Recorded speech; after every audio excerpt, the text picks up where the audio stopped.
Bonjour à tous, bienvenue dans cette nouvelle vidéo sur les bases de l'astrologie. Alors pour cette vidéo, les deux prochaines, on va parler de la Lune.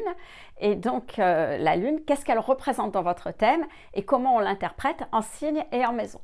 Alors pour que ce soit plus clair, à chaque fois que j'utiliserai un exemple, je vais le faire à partir du thème qui est en incrustation dans cette vidéo, là ou là, je ne sais pas. Et donc la Lune, c'est facile à reconnaître, hein, elle est symbolisée par une Lune. Et dans ce thème d'exemple, elle est en jaune. Alors, je vous rappelle que pour ceux qui veulent savoir à partir de leur propre thème, qui veulent suivre les explications à partir de leur propre thème, vous pouvez toujours le faire en téléchargeant votre thème à partir du lien qui est dans la description. Alors, c'est un lien gratuit, bien sûr. Et pour plus d'explications sur comment faire, je vous recommande d'aller voir ma précédente vidéo sur comment lire un thème niveau débutant.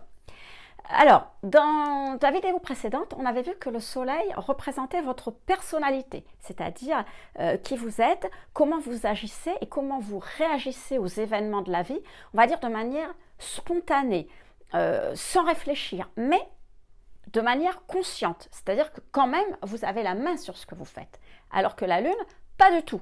C'est l'inverse, c'est-à-dire que vous allez réagir aussi de manière spontanée, même très spontanée, mais de manière inconsciente. C'est un petit peu comme si vous n'aviez pas la main sur ce qui se passe.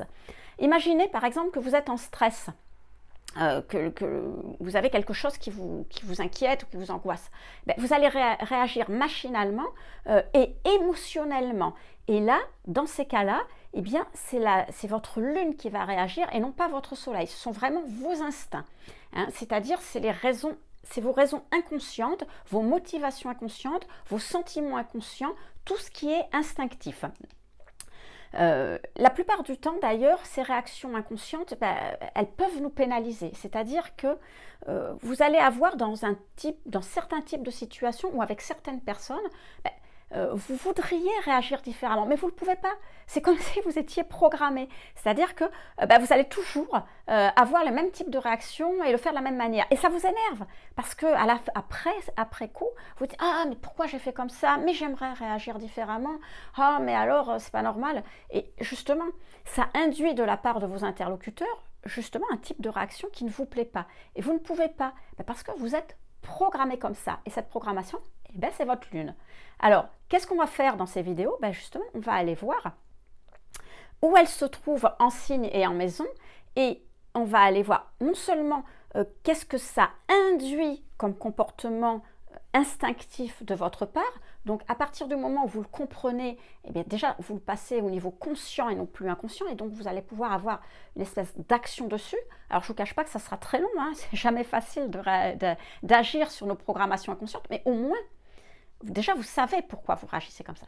Et deuxièmement, la Lune va représenter aussi tout ce dont vous avez besoin pour être bien dans votre peau, joyeux, content, de bonne humeur, pour voir la vie du bon côté. Bref, tout ce qu'il faut pour que vous puissiez prendre soin de vous. Donc, de ce point de vue, la Lune représente quelque part une sorte de sagesse. C'est-à-dire, qu'est-ce qui fait que, ou de quoi j'ai besoin pour me sentir bien et avoir surtout suffisamment confiance en moi pour affronter le monde extérieur en toute sérénité et sans me sentir déstabilisée. Et quand on peut transformer les situations dans le bon sens pour nous, ça veut dire qu'on est connecté avec sa Lune, justement. Donc, vous l'avez compris, la Lune va représenter tout ce qui peuple votre monde intérieur.